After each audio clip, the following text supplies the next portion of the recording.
जय भारत के साथ एक बार फिर से स्वागत है आप सभी का सीएमएम न्यूज़ 24/7 पर। तो ब्रेकिंग न्यूज़ और लेटेस्ट अपडेट में जानेंगे देश और दुनिया की महत्वपूर्ण कुछ चुनिंदा खबरें। तो बड़ी खबरों में खबर निकल कर आ रही है, मां काली के सिगरेट पीते हुए पोस्टर पर विवाद, एक नया विवाद अब खड़ा हो गया है। उसी के साथ खबर में जानेंगे भारत के स्पाइस जेट की पाकिस्तान में इमरजेंसी लैंडिंग के बारे में। साथ ही खबर में जानेंगे बीजेपी के इशारे पर प्रकट हुए मिथुन चक्रवर्ती आगामी चुनाव को लेकर करेंगे कुछ काम। इसी के साथ खबर में जानेंगे मुंबई में लगातार भारी बारिश से बिगड़े हालात, जल भराव और बाढ़ जैसी स्थिति। साथ ही खबर आ रही है कि 60 साल से ज्यादा उम्र के कैदियों को सरकार करेगी इस बार रिहा। उसी के साथ खबर में जानेंगे रामलाल जाट राजस्व मंत्री राजस्थान के, उन्होंने जताई चिंता, अग्निपथ के अग्निवीर बन सकते हैं ट्रेंड आतंकवादी। उसी के साथ खबर में जानेंगे असादुद्दीन अवैसी ने लगाई बीजेपी की क्लास। साथ ही जानेंगे सर्राफा बाजार में सोने चांदी का हाल और भारत के मौसम का पूर्वानुमान। तो सारी की सारी खबरें बहुत ही महत्वपूर्ण है, चुनिंदा है, तो वीडियो को एंड तक जरूर देखिए ताकि आपकी कोई भी न्यूज अपडेट मिस ना हो। तो हेलो दोस्तों, आज तारीख हो चुकी है 6 जुलाई 2022 और दिन हो चुका है बुधवार। तो पहली बड़ी खबर में जानेंगे यूपी में योगी सरकार की बड़ी कार्रवाई। सहारनपुर में बसपा के पूर्व एमएलसी हाजी इकबाल के घर पर चला बुलडोजर। तो यूपी के सहारनपुर में बसपा के पूर्व एमएलसी हाजी इकबाल के खिलाफ प्रशासन ने बड़ी कार्रवाई की है। प्रशासन ने नक्शा पास न होने की वजह से हाजी इकबाल के घर पर बुलडोजर चलाया है। इस मामले में सिटी मजिस्ट्रेट विवेक चतुर्वेदी का बयान भी सामने आया है। उन्होंने कहा कि बसपा के पूर्व एमएलसी हाजी इकबाल को नोटिस दिया गया और फिर अपना पक्ष रखने का मौका दिया गया। इसके बाद कल से तोड़फोड़ का काम शुरू हुआ। मकान गिरने के बाद यह बंद हो जाएगा। यह अवैध रूप से बिना नक्शे के पारित हुआ मकान है। तो अब योगी सरकार दोस्तों किसी का भी मकान तोड़ रही है, गुंडाराज चला रही है। अगर किसी ने कोई गुनाह किया है तो उसकी सजा उसको कोर्ट देगा। सुप्रीम कोर्ट ने भी इस तरीके की हरकत को अवैध बताया है, लेकिन योगी आदित्यनाथ को तो अपना गुंडाराज, अपना दबदबा बनाना है। इसलिए कोई भी अपराधी हो या आरोपी हो, उसके खिलाफ ये एक्शन लेते हैं। विरोधी पार्टियों के लोगों के भी ये घर तोड़ते हैं। वैसा ही ये मुद्दा इस न्यूज में हमने कवर किया है। बढ़ते अगली खबर की ओर। तो इस खबर में जानेंगे साइन में ट्रैक पर भरा पानी, हार्बर और सेंट्रल लाइन पर देरी से चल रही लोकल ट्रेनें। मुंबई से आ रही है खबर। मुंबई में लगातार हो रही भारी बारिश के कारण जनजीवन अस्त व्यस्त हो गया है। एक तरफ सड़कों पर भारी जल जमाव है तो दूसरी तरफ मुंबई की लाइफलाइन कही जाने वाली लोकल ट्रेनों का परिचालन भी प्रभावित हुआ है। हार्बर और सेंट्रल लाइन की ट्रेनें 15 से 20 मिनट की देरी से चल रही है। मुंबई सेंट्रल लाइन के साइन स्टेशन पर ट्रैक पर 2 इंच तक पानी भर गया है। रेलवे ट्रैक पानी में डूबने से ट्रेनों की आवाजाही में देरी हो रही है। यहाँ तकरीबन 15 से 20 मिनट की देरी से ट्रेनें चल रही है। लोकल ट्रेनों में देरी से लोग परेशान हैं। प्लेटफॉर्म पर लोगों की भीड़ बढ़ती जा रही है। बढ़ते अगले समाचार की ओर। तो इसमें जानेंगे दिल्ली से दुबई जा रही स्पाइस जेट SG-11 फ्लाइट की कराची में लैंडिंग। क्या है वजह, जानेंगे न्यूज में। तो दिल्ली से दुबई जा रही स्पाइस जेट SG-11 फ्लाइट की पाकिस्तान के कराची में लैंडिंग हुई। पहले एक खबर सामने आई थी कि टेक्निकल वजह से कराची में इस फ्लाइट की इमरजेंसी लैंडिंग करा दी गई है। बाद में स्पाइस जेट के प्रवक्ता ने बयान दिया जिसमें उन्होंने कहा कि फ्लाइट में सामान्य लैंडिंग हुई है, यात्री भी सभी सुरक्षित है। उन्होंने बताया कि स्पाइस जेट की SG-11 को एक सांकेतिक लाइट की खराबी की वजह से कराची की ओर मोड़ दिया गया था। विमान कराची में सुरक्षित उतारा गया और यात्रियों को सुरक्षित उतार लिया गया। दूसरा प्लेन भी भेजा गया जिससे यात्री आगे दुबई का सफर करेंगे। बढ़ते अगले समाचार की ओर। तो इसमें जानेंगे सपा नेता आजम खान की फिर बड़ी मुश्किलें। ईडी ने पत्नी और बेटे के साथ तलब किया। तो समाजवादी पार्टी के कद्दावर नेता आजम खान की मुश्किलें कम होती नहीं दिख रही है। अभी हाल ही में वह जेल से छूटकर आए हैं और अब ईडी उन्हें समन भेज रही है। ईडी ने आजम खान, उनकी पत्नी तंजीन फातिमा और बेटे अब्दुल्ला आजम को तलब किया है। आपको बता दें कि ईडी जौहर यूनिवर्सिटी से जुड़े मामले में पैसा जुटाने, यूनिवर्सिटी निर्माण में फंड ट्रांसफर करने की जांच कर रही है। ईडी ने इन सभी को लखनऊ जोनल ऑफिस में बुलाया है। ईडी मनी लॉन्ड्रिंग के मामले में मां बेटे से पूछताछ करेगी। ईडी ने इस मामले में सीतापुर जेल में बंद आजम खान से भी पूछताछ की थी। बढ़ते अगले खबर की ओर। तो इसमें जानेंगे शिवसेना सिर्फ बाबा ठाकरे की, इसे पैसों के जरिए हाईजैक नहीं कर सकते, संजय राउत का बयान। महाराष्ट्र में सत्ता गंवाने के बाद शिवसेना और राज्यसभा सांसद संजय राउत का बड़ा बयान सामने आया है। संजय राउत ने कहा है कि चुनावों में उनकी पार्टी महाराष्ट्र में अपने दम पर 100 सीटें जीतेगी। उन्होंने कहा, मुझे उम्मीद है कि शिवसेना 100 सीटें जीतेगी। उद्धव ठाकरे ने कहा है कि राज्य में मध्यावधि चुनाव होने दे, स्पष्ट हो जाएगा कि कौन जीतता है और कौन हारता है। उन्होंने ये भी बयान दिया कि शिवसेना बाबा ठाकरे की है और किसी की नहीं हो सकती। आप इसे पैसों के जरिए हाईजैक नहीं कर सकते। बढ़ते अगली खबर की ओर, तो इस खबर में जानेंगे बारिश से बेहाल मुंबई, डूबी सड़कें और गलियां। जी हां दोस्तों, मुंबई से काफी न्यूज़ेस आ रही है बारिश की। तो दरअसल बारिश का मौसम आते ही मुंबई खबरों में छा जाता है। वजह वहां बारिश की वजह से होने वाला जल भराव है। मुंबई में बारिश की वजह से हर साल जल भराव होता है और हर साल सरकार और महानगर पालिका स्थिति सुधारने की बात करती है, लेकिन अगले साल उससे भी बुरी स्थिति हो जाती है। बारिश के मौसम से पहले जिम्मेदारों की तरफ से दावा किया जाता है कि इस बार जल भराव नहीं होगा, लेकिन पहली बारिश में ही यह दावा पानी में बह जाता है। मुंबई में पिछले कई दिनों से लगातार बारिश हो रही है, लेकिन कल से बारिश ने जोर पकड़ लिया है, जिससे ऐसा लग रहा है कि मुंबई के तट का समुद्र मुंबई की सड़कों पर आ गया हो। मुंबई की सड़कें जलमग्न हो चुकी है। सड़कों और गलियों में इतना पानी है कि मनाली और ऋषिकेश में भी की जाने वाली राफ्टिंग मुंबई में की जा सकती है। तो सड़कों पर 2 फीट से ज्यादा पानी भर चुका है। बढ़ते अगले समाचार की ओर, इस समाचार में जानेंगे काली पोस्टर कंट्रोवर्सी के बारे में। पोस्टर में मां काली को सिगरेट पीते हुए दिखाने पर विवाद, दिल्ली और यूपी में केस दर्ज। तो स्क्रीन पर आपको जो पोस्टर दिख रहा है, जो फोटो दिख रहा है, उसी के चलते विवाद हुआ है। दरअसल मां काली के विवादित पोस्टर मामले में दिल्ली और यूपी में एफआईआर दर्ज की गई है। दिल्ली पुलिस की आईएफएसओ यूनिट में मां काली के पोस्टर मामले में सेक्शन 153A, सेक्शन 295A के तहत एफआईआर दर्ज की गई है। असल में दिल्ली पुलिस को काली मां के पोस्टर विवाद में 2 शिकायत मिली थी। एक शिकायत नई दिल्ली डिस्ट्रिक्ट और शिकायत आईएफएसओ को दी गई थी। फिलहाल आईएफएसओ यूनिट ने तस्वीर लगाने वाली डायरेक्टर लीना मनीमैकलाई के खिलाफ आईपीसी की धारा 153A धर्म जाति के आधार पर भड़काना और आईपीसी की धारा 295A किसी वर्ग धर्म की भावनाओं को आहत पहुंचाने का मामला के तहत मामला दर्ज किया है। वहीं नई दिल्ली डिस्ट्रिक्ट वाली शिकायत पर नई दिल्ली पुलिस अभी जांच कर रही है। आईएफएसओ यूनिट जरूरत पड़ने पर ईमेल या नोटिस जरिए डायरेक्टर से दोस्तों संपर्क साधेगी। तो स्क्रीन पर दिख रही तस्वीर उस डायरेक्टर की है जिसने ये तस्वीर शेयर की है। डॉक्यूमेंट्री फिल्म भी बनाई है। तो अब इस पर भी एक विवाद और सामने आया है। इस पर बयान दरअसल दोस्तों सामने आया है। महुआ मोइत्रा ने बयान दिया है कि मेरे लिए काली मांस और मदिरा स्वीकार करने वाली पोस्टर विवाद पर इन्होंने अपना बयान जारी किया है। तो डॉक्यूमेंट्री फिल्म काली के पोस्टर को लेकर विवाद के बीच टीएमसी सांसद महुआ मोइत्रा ने भी अपनी प्रतिक्रिया दी है।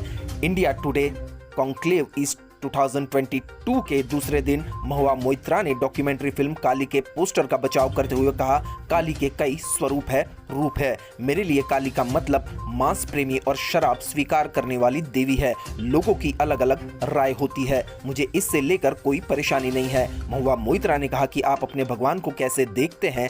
अगर आप भूटान और सिक्किम जाते हो तो वहाँ सुबह पूजा में भगवान को विस्की चढ़ाई जाती है, लेकिन यही आप उत्तर प्रदेश में किसी को प्रसाद में दे दे तो उसकी भावना आहत हो सकती है। मेरे लिए देवी काली एक मांस खाने वाली और शराब पीने वाली देवी के रूप में है।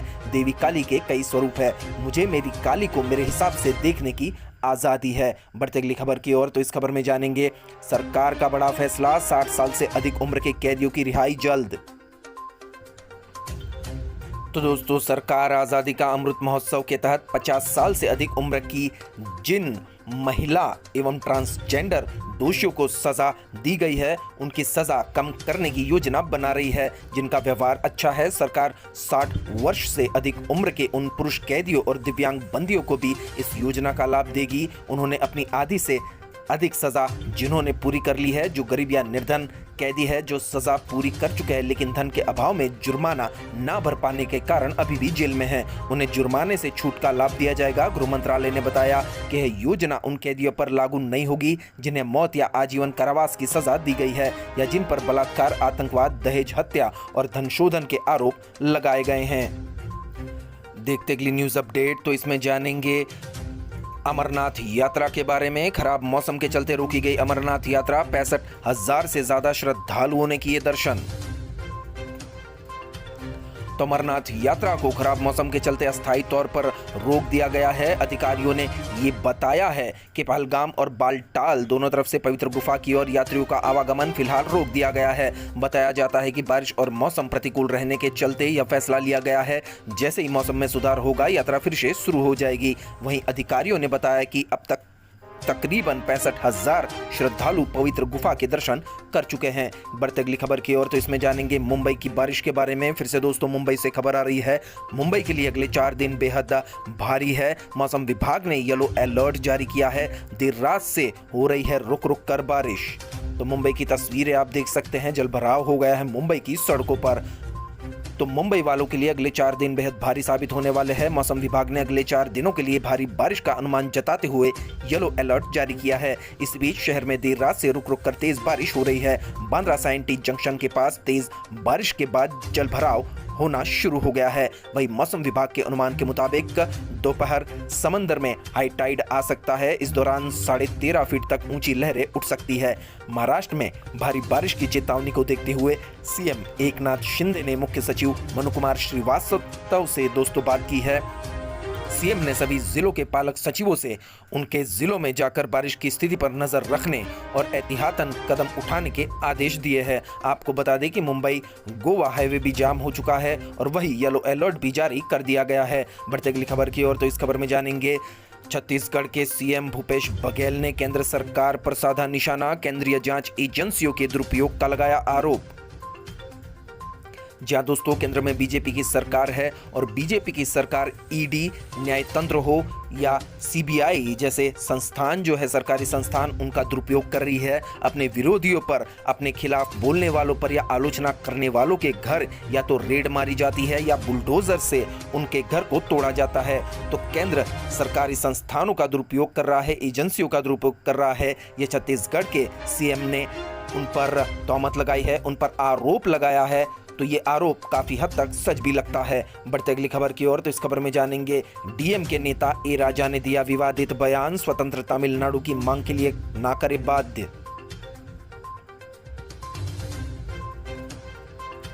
द्रविड़ मुनेत्र कड़गाम के नेता ए राजा ने पीएम नरेंद्र मोदी और केंद्रीय गृह मंत्री अमित शाह से तमिलनाडु को स्वायत्तता प्रदान करने का आग्रह करते हुए कहा कि उन्हें एक स्वतंत्र देश की मांग करने के लिए बाध्य ना करे। शहरी स्थानीय निकायों के पार्टी प्रतिनिधियों की बैठक को संबोधित करते हुए ए राजा ने द्रविड़ आंदोलन के प्रतीक टी पेरियार एक स्वतंत्र तमिलनाडु के लिए खड़े थे, लेकिन द्रमुक इससे दूर हो गई। राजा ने कहा कि पार्टी ने पेरियार को स्वीकार करने के बावजूद देश की अखंडता और लोकतंत्र का समर्थन करते हुए भारत की जय हो की आवाज बुलंद की तथा पार्टी आज भी इस पर कायम है।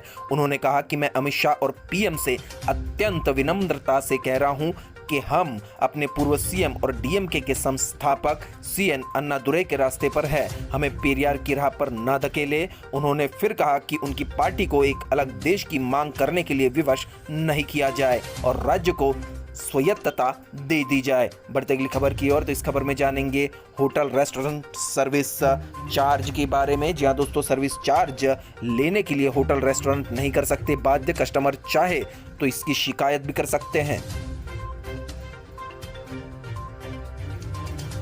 तो होटल और रेस्तोरां आपसे खाने के बिल में सेवा शुल्क यानी सर्विस चार्ज नहीं वसूल सकते। सीसीपीए की ओर से जारी एक ऑर्डर के मुताबिक होटल या रेस्टोरेंट बिल में सेवा शुल्क ना तो किसी दूसरे के नाम से उपभोक्ताओं से वसूल कर सकते हैं, ना ही खाने के बिल में इसे जोड़ सकते हैं। केंद्रीय उपभोक्ता संरक्षण प्राधिकरण यानी सीसीपीए ने होटलों रेस्टोरेंट में बिलों में सेवा शुल्क यानी सर्विस चार्ज लगाने पर रोक लगा दी है। मतलब अब उपभोक्ता चाहे तो इसे दे सकते हैं, चाहे तो नहीं दे सकते। मतलब ये कंपलसरी देना अनिवार्य नहीं है, आप इसे नहीं दे सकते और होटल वाले भी आपसे जबरन ये वसूल नहीं कर सकते। अगर ये जबरन ऐसा करते हैं तो राष्ट्रीय उपभोक्ता हेल्पलाइन नंबर 1915 यानी 1915 पर होटल या रेस्टोरेंट से सेवा शुल्क वसूलने के खिलाफ शिकायत भी दर्ज आप करा सकते हैं। बढ़ते अगली खबर की ओर, इस खबर में जानेंगे 8 और श्रीलंकाई नागरिक भारत पहुंचे। सोमवार को 105 लोग आए थे। भारी आर्थिक संकट से जूझ रहा है श्रीलंका देश।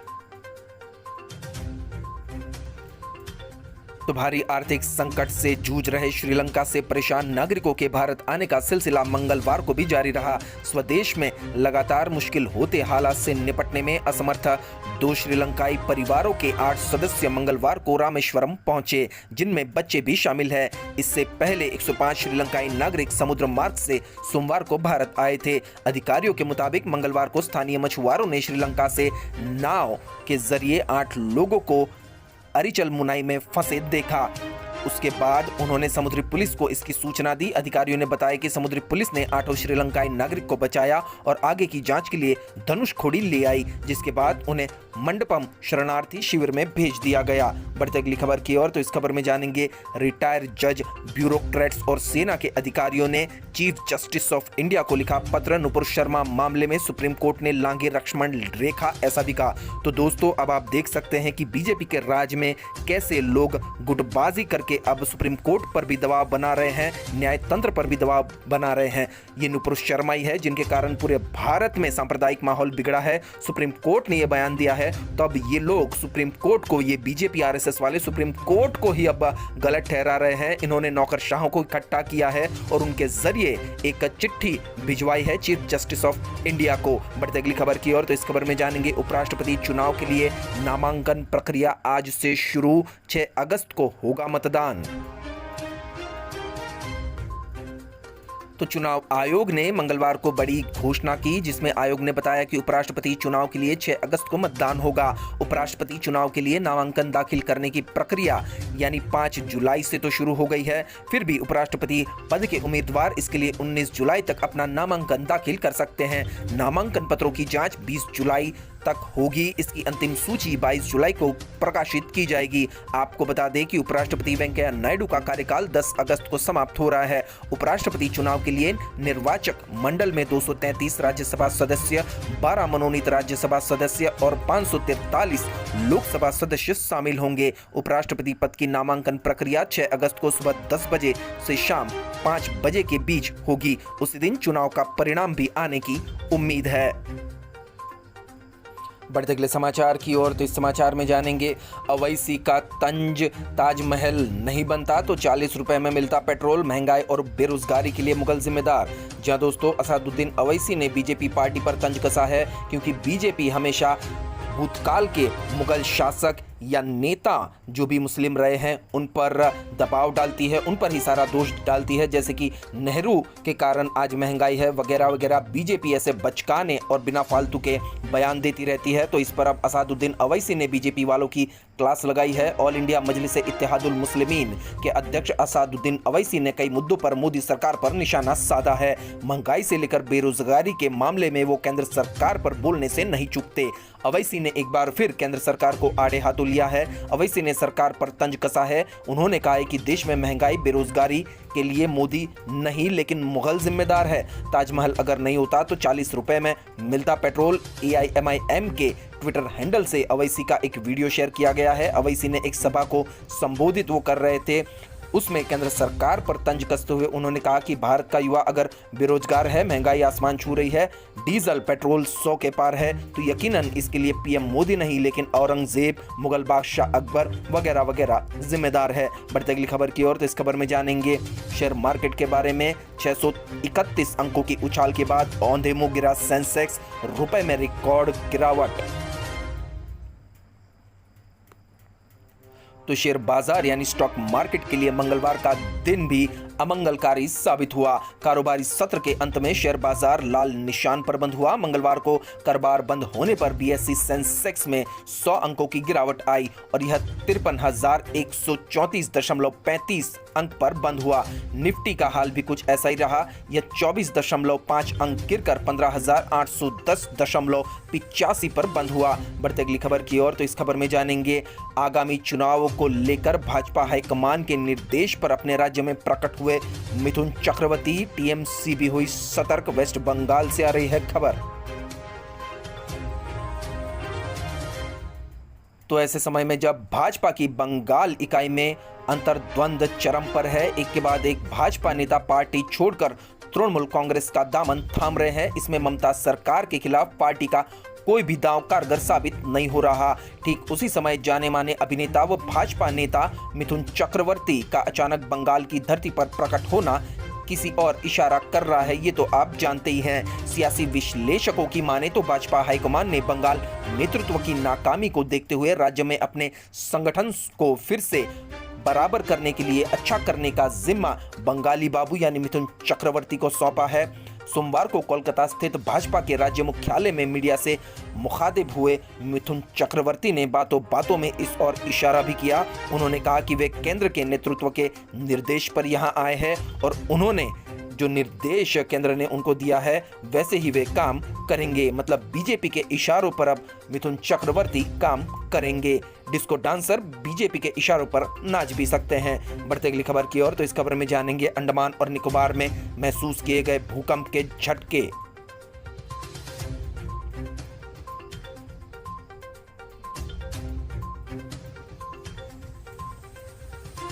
तो अंडमान और निकोबार द्वीप के पोर्ट ब्लेयर में सुबह भूकंप के झटके महसूस किए गए। मंगलवार सुबह करीब 8:05 पर भूकंप के झटके महसूस हुए। रिक्टर स्केल पर इसकी तीव्रता 4.3 रही। इसकी पुष्टि नेशनल सेंटर फॉर सिस्मोलॉजी ने की है। भूकंप की गहराई 30 किलोमीटर की थी। बढ़ते अगले समाचार की ओर, तो इसमें जानेंगे हिमाचल प्रदेश में 4 जिलों के लिए ऑरेंज अलर्ट जारी। तो हिमाचल प्रदेश में बीते दिनों से लगातार भारी बारिश का दौर जारी है। मंगलवार को भी भारी बारिश की चेतावनी जारी की गई है। सोमवार से चल रही बारिश मंगलवार को भी जारी है। मौसम विशेषज्ञों की माने तो 4 जिलों के लिए खास तौर पर इन्होंने चेतावनी दी है। मौसम विशेषज्ञों का कहना है कि कांगड़ा, मंडी, सोलन, सिमसौर में भारी वर्षा और आंधी को लेकर ऑरेंज अलर्ट जारी किया गया है, जबकि लाहौल स्पीति को छोड़ अन्य जिलों में आंधी और बिजली गिरने का येलो अलर्ट भी जारी किया गया है। बढ़ते अगले समाचार की ओर, तो इसमें जानेंगे अगले कुछ दिनों में तैयार हो जाएगा सेंट्रल विस्टा एवेन्यू।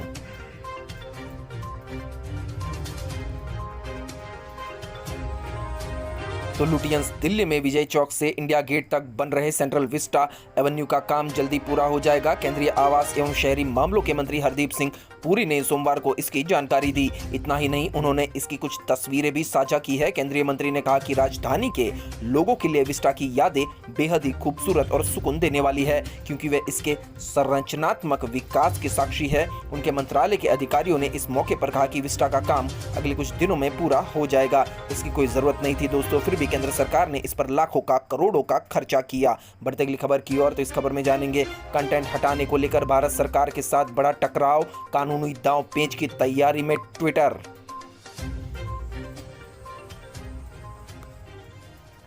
तो ट्विटर और भारत सरकार के बीच टकराव बढ़ता जा रहा है। भारत सरकार के आपत्तिजनक कंटेंट हटाने की मांग के खिलाफ ट्विटर जाकर कानूनी कार्रवाई का कदम उठा सकता है। ट्विटर भारतीय अधिकारियों के खिलाफ पद के दुरुपयोग करने को लेकर चुनौती दे सकता है। रिपोर्ट्स के मुताबिक अमेरिकी कंपनी ट्विटर की जुडिशरी रिव्यू हासिल करने की कोशिश कर रही है। अंदाजा लगाया जा रहा है कि इस कदम से सरकार के साथ उसके मतभेद और भी बढ़ सकते हैं। भारत सरकार ने हाल ही में ट्विटर से पूछा था कि उन्होंने कंटेंट पर कार्रवाई को लेकर दिए गए बीते आदेशों का पालन क्यों नहीं किया। सरकार की ओर से लगातार ट्विटर को कुछ अकाउंट्स और कंटेंट हटाने को लेकर नोटिस दिए जा रहे थे। इन नोटिसों में इंडिपेंडेंट सिख स्टेट की ओर से जारी की गई सूचनाएं भी शामिल थी, जिन्होंने सिख आंदोलन को लेकर काफी जानकारी सोशल मीडिया प्लेटफॉर्म पर साझा की। सरकार ने ये कहा था कि सरकार के मुताबिक ये जानकारी भ्रामक है। ट्विटर के इस कानूनी दांव पेच की तैयारी को लेकर अभी तक आईटी मंत्रालय ने कोई ऑफिशियल जवाब नहीं दिया है। बढ़ते अगली खबर की ओर, तो इस खबर में जानेंगे एमसीडी चुनाव की अनुमति नहीं दे रही केंद्र सरकार, कोर्ट का दरवाजा खटखटाएंगे केजरीवाल। तो दिल्ली विधानसभा में सीएम अरविंद केजरीवाल ने भारतीय जनता पार्टी पर जमकर हमला बोला है। उन्होंने कहा है कि बीजेपी आम आदमी पार्टी के सामने अब चुनाव लड़ने से भी डर रही है। उन्होंने कहा कि पार्टी हार के डर से दिल्ली में एमसीडी यानी दिल्ली नगर निगम चुनाव को टाल रही है। अरविंद केजरीवाल ने आगे कहा कि मुझे लगता है कि देश के लिए ये एक काला दिन था जब न केवल इस देश बल्कि पूरी दुनिया को मोहल्ला क्लिनिक की अवधारणा देने वाले सत्येंद्र जैन को गिरफ्तार किया गया, उन्हें जेल में डाल दिया गया, लेकिन लोग अब भी उन पर विश्वास करते हैं। वो कहते हैं कि ईमानदार है। तो सीएम अरविंद केजरीवाल ने बीजेपी पर निशाना साधा है और बीजेपी उनसे डरती है, ये भी कहा है। बढ़ते अगले समाचार की ओर, तो इसमें जानेंगे लालू यादव को सांस लेने में हो रही दिक्कत, बेटी रोहिणी ने शेयर की ऑक्सीजन लगी तस्वीरें, लिखा गेट वेल सून पापा। तो बिहार के पूर्व मुख्यमंत्री लालू प्रसाद यादव की सोमवार सुबह तबीयत खराब होने के बाद उन्हें पटना के पारस अस्पताल में भर्ती कराया गया था। लालू को सांस लेने में दिक्कत हो रही है। दरअसल रविवार को लालू अपने घर की सीढ़ियों से गिर पड़े थे, जिस कारण उन्हें दाएं कंधे में फ्रैक्चर आया था और कमर में भी काफी चोट लग गई थी, जिसके बाद उन्हें अस्पताल में भर्ती करवाया गया। हालांकि फ्रैक्चर के इलाज के बाद उन्हें फिर से राबड़ी आवास ले जाया गया, लेकिन रविवार रात उन्हें काफ़ी बेचैनी हो रही थी, जिसके बाद उन्हें फिर से मंगलवार को हॉस्पिटल में भर्ती कराया गया। लालू का इलाज कर रहे डॉक्टरों का कहना है कि टीम लगातार लालू यादव की सेहत की निगरानी कर रही है और उनकी सेहत अभी भी स्वस्थ है। बढ़ते अगली खबर की ओर, तो इस खबर में जानेंगे एंकर रोहित रंजन को गिरफ्तार करने पहुंची छत्तीसगढ़ पुलिस। घर के बाहर 2 राज्यों की पुलिस में खींचतान, राहुल गांधी पर भ्रामक प्रचार किया था, वीडियो वायरल किया था, उसका है आरोप। तो छत्तीसगढ़ पुलिस पत्रकार रोहित रंजन के खिलाफ दर्ज प्राथमिकी के सिलसिले में गाजियाबाद स्थित उनके घर गिरफ्तार करने पहुंच चुकी है। आरोप है कि उन्हें कांग्रेस नेता राहुल गांधी के एक वीडियो बयान को गलत तरीके से चैनल पर पेश किया। बाद में एक टीवी प्रसारण पर उन्होंने गलती मानते हुए सुधार किया। मामले में उनके खिलाफ शिकायत के बाद छत्तीसगढ़ पुलिस उन्हें गिरफ्तार करने पहुंची है। इधर रोहित रंजन ने उत्तर प्रदेश पुलिस और योगी आदित्यनाथ से मदद मांगी, जिसके बाद यूपी पुलिस प्रशासन भी उनके घर पर पहुंच चुका है। बढ़ते अगली खबर की ओर, तो इस खबर में जानेंगे अपराधियों को करे राजनीति से बाहर, क्रिमिनल्स और नौकरशाहों के बीच अपवित्र गठजोड़ को तोड़े संसद और इलेक्शन कमीशन, बोला इलाहाबाद हाई कोर्ट। जा दोस्तों, इलाहाबाद हाई कोर्ट ने इलेक्शन कमिश्नर और संसद के अपवित्र गठजोड़, क्रिमिनल्स के साथ, नौकरशाहों के साथ जो है उस पर एक बयान दिया है। दरअसल इलाहाबाद उत्तर प्रदेश में इलाहाबाद हाई कोर्ट की लखनऊ पीठ ने संसद और निर्वाचन आयोग को अपराधियों के राजनीति से बाहर करने और अपराधियों, नेताओं, नौकरशाहों के बीच अपवित्र गठजोड़ को तोड़ने के लिए प्रभावी कदम उठाने को कहा है। पीठ ने कहा कि हालांकि सुप्रीम कोर्ट ने निर्वाचन आयोग को इस दिशा में उचित कदम उठाने को कहा है, लेकिन अभी तक इलेक्शन कमीशन यानी निर्वाचन आयोग और संसद ने ऐसा करने के लिए सामूहिक इच्छा शक्ति नहीं दिखाई। न्यायमूर्ति दिनेश कुमार सिंह ने एकल पीठ घोसी मऊ से बहुजन समाज पार्टी के सांसद अतुल कुमार सिंह उर्फ अतुल राय की जमानत अर्जी खारिज करते हुए यह टिप्पणी भी की थी। बढ़ते अगली खबर की ओर, तो इस खबर में जानेंगे मंत्री रामलाल बोले अग्निवीर में आप मिलिटेंट खड़े कर रहे हैं, कहा देश को ट्रेंड शुदा आतंकवाद की तरफ ले जाएगी अग्निपथ स्कीम। तो राजस्थान के राजस्व मंत्री है रामलाल जाट, तो उन्होंने ये बयान दिया है। दरअसल राजस्थान के राजस्व मंत्री रामलाल जाट ने अग्निपथ स्कीम को विरोध उन्होंने किया है और इसे लेकर देश आतंकवाद की तरफ ले जाने वाला बताया है। रामलाल जाट ने मीडिया से बातचीत में कहा अग्निवीर जैसी स्कीम ये लोग लाए हैं, 1 साल विधायक संसद रहने के बाद भी पेंशन मिलती है, तो आप नौजवान साथी को 5 साल, 4 साल, 3 साल की नौकरी दे रहे हो, कम से कम इन्हें पेंशन तो दे दीजिए। आप एक मिलिटेंट खड़ा कर रहे हो, आने वाले समय में ये ट्रेंड शुदा आतंकवाद की तरफ जाने के लिए देश को खड़ा कर रहे हैं, ये गलत काम कर रहे हैं। तो काफी चिंता जताई है रामलाल जाट ने, जो कि सही भी लगती है। बढ़ते अगली खबर की ओर, तो इस खबर में जानेंगे भोपाल नागपुर हाईवे बंद, सुखतवा पुल पर पानी, एमपी में नदी नाले उफनाए, उज्जैन में सड़कों पर पानी भरा, इंदौर समेत 16 जिलों में भारी बारिश का अलर्ट। तो मध्य प्रदेश में मानसून एक्टिव होने के बाद से ही हो रही बारिश ने छोटी नदियां और नाले को उफान पर ला दिया है। इंदौर में सुबह से बादल छाए रहे, दोपहर में 3 घंटे तेज बारिश हुई, सड़कों पर पानी भर गया। महू में एक किशोर का पैर फिसलने से वह उफनते नाले में गिर गया, पानी का तेज बहाव होने से किशोर बह गया। राजधानी में भी सोमवार रात गरज के साथ चमक के साथ तेज बारिश हुई, 12:30 बजे तक 4 इंच बारिश हो चुकी थी। शहर में जगह जगह पर सड़क पर पानी भर गया है। मौसम विभाग ने इंदौर, उज्जैन समेत 16 जिलों में भारी बारिश का अलर्ट भी जारी किया है। बढ़ते अगले समाचार की ओर, तो इसमें जानेंगे सूरत में मॉनसून मेहरबान, जुलाई के 4 दिनों में 9 इंच बारिश, 8 वर्षों का रिकॉर्ड टूटा। इस सीजन में राज्य सबसे ज्यादा पानी से लबालब। तो मानसून इस बार सूरत सहित दक्षिण गुजरात पर ज्यादा मेहरबान है। इन दिनों राज्य में सबसे अधिक बारिश दक्षिण गुजरात में ही हो रही है। इसमें से भी खास तौर पर सूरत जिले में पिछले 4 दिनों में रिकॉर्ड बारिश दर्ज हुई है। पिछले 4 दिनों में 232 मिलीमीटर यानी 9.13 इंच बारिश हुई है। तो सूरत में काफी बारिश हुई है। दक्षिण गुजरात में बारिश मेहरबान है। तो इस खबर में जानेंगे, ब्रिगेडियर टीएस ठाकुर ने अग्निपथ पर उठाए सवाल। बोले योजना से लंगड़ी हो जाएगी सेना, 7 साल का कार्यकाल करने की मांग। पूर्व सैनिक कल्याण संगठन कुल्लू एवं लाहौल स्पीति के चेयरमैन ब्रिगेडियर टीएस ठाकुर ने कुल्लू में पत्रकारों से बातचीत में कहा कि सैनिकों के लिए लाई गई अग्निपथ योजना हमारी सेना को लंगड़ी कर देगी। इस योजना में न तो सैनिक के परिवार के लिए पेंशन का प्रावधान है और न ही किसी तरह के मेडिकल और अन्य वित्तीय लाभ का प्रावधान दिया गया है। एक अच्छा सैनिक बनने के लिए 5 से 6 साल तक का समय लग जाता है, लेकिन इस योजना में महज 4 सालों का प्रावधान किया गया है, जिसमें 6 महीने की ट्रेनिंग और 1 वर्ष में 1 महीने का अवकाश है। ऐसे में सैनिक के पास सिर्फ 3 वर्ष का कार्यकाल रह जाएगा। एक सैनिक में देशभक्ति की भावना पैदा करने में ही सालों लग जाते हैं, जिसके बाद वह एक परिपक्व सैनिक बनकर तैयार होता है। लेकिन यह महज 4 सालों में सैनिक की सेवा के प्रावधान के चलते हमारी सेना कमजोर हो जाएगी। तो ब्रिगेडियर ने यह बयान दिया है कि जिस तरह से हमारा देश चारों तरफ से दुश्मनों से घिरा हुआ है, उससे निपटने के लिए हमारी सेना सशक्त होनी चाहिए, जिसके लिए योजना में सैनिकों का कार्यकाल कम से कम 7 वर्ष का तो होना ही चाहिए। उन्होंने कहा कि युवाओं में देश की सेवा का जज्बा पैदा करने के लिए सरकार को इस योजना में बदलाव करना होगा, ताकि अधिक से अधिक युवा देश की सेवा के लिए आगे आए। तो अब जानेंगे क्या कुछ है सर्राफा बाजार में सोने चांदी का भाव। तो मल्टी कमोडिटी एक्सचेंज यानी MCX पर 0.15% या 80 रुपए की तेजी के साथ 5202 रुपए प्रति 10 ग्राम पर कारोबार कर रहा था सोना। इसी तरह चांदी के भाव की बात करें तो 0.43% या 252 रुपए की तेजी के साथ 58,740 रुपए प्रति किलोग्राम चांदी हो गई थी। तो अब जानेंगे क्या कुछ कहता है अगले 24 घंटे का भारत के मौसम का पूर्वानुमान। तो स्काईमेट वेदर के अनुसार अगले 24 घंटों के दौरान देश के पश्चिमी तट पर मध्यम से तेज पछुआ हवाएं जारी रहेगी, जिससे तेज बारिश होगी। मानसून के पश्चिम मध्य प्रदेश, गुजरात, कोंकण, गोवा, तटीय कर्नाटक और केरल के कुछ हिस्सों में सक्रिय रहने की उम्मीद है। इन क्षेत्रों में मध्यम से भारी बारिश संभव है। दक्षिण छत्तीसगढ़, तेलंगाना के कुछ हिस्सों, विदर्भ, मराठवाड़ा, उत्तरी मध्य महाराष्ट्र, दक्षिण राजस्थान, अंडमान और निकोबार द्वीप समूह में हल्की से मध्यम बारिश के साथ कुछ स्थानों पर